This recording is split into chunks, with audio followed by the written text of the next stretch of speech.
Zambojil!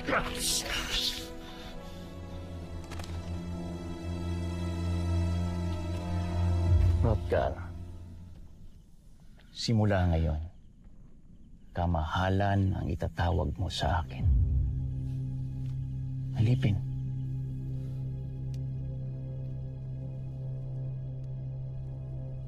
Naawa ko si Hrothgar.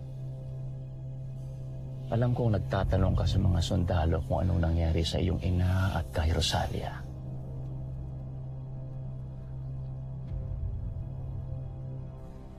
Kung talagang pinahahalagahan mo ang pagiging magkatugo natin, hindi mo ipagkakait kung nasaan sila.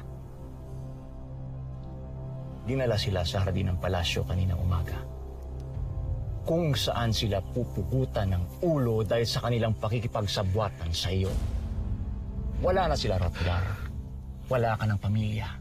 Patay na sila. Pati na rin ang sanggol sa sinapupunan ng iyong asawa.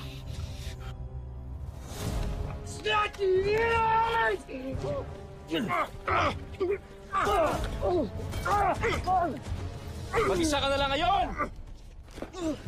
Mukhang talagang naniwala siya nang sabihin mong patay na ang kanyang asawa at rin. Kung alam niya lang. Vincente!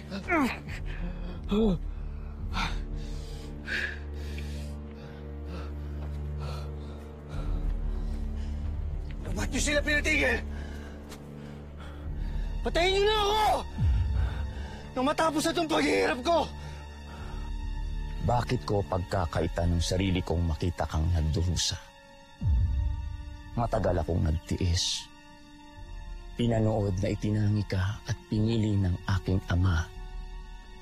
Kulang pa ang lahat ng ito sa sama ng loob na naramdaman ko.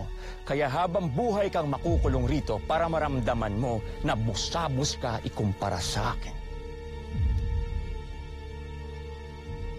Mga alipin,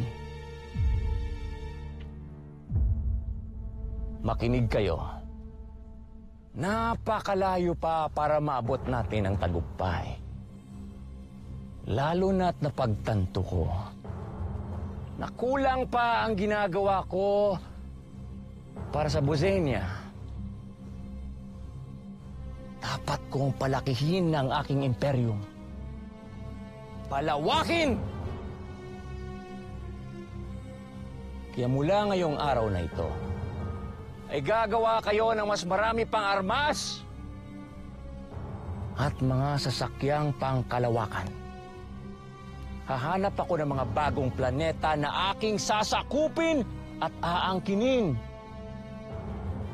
Mula sa planetang Brahmin, Tau Cetis hanggang sa Gliese at sa mundo ng mga tao na kung tawagin nila ay Terra Ertu. Ang mga planetang hindi yuyuko sa aking kapangyarihan ay makakatikim ng bagsik at lakas ng aking pamumuno. Eva Bor Imperati! Zambojil! Eva! Yeah! Yeah! Yeah!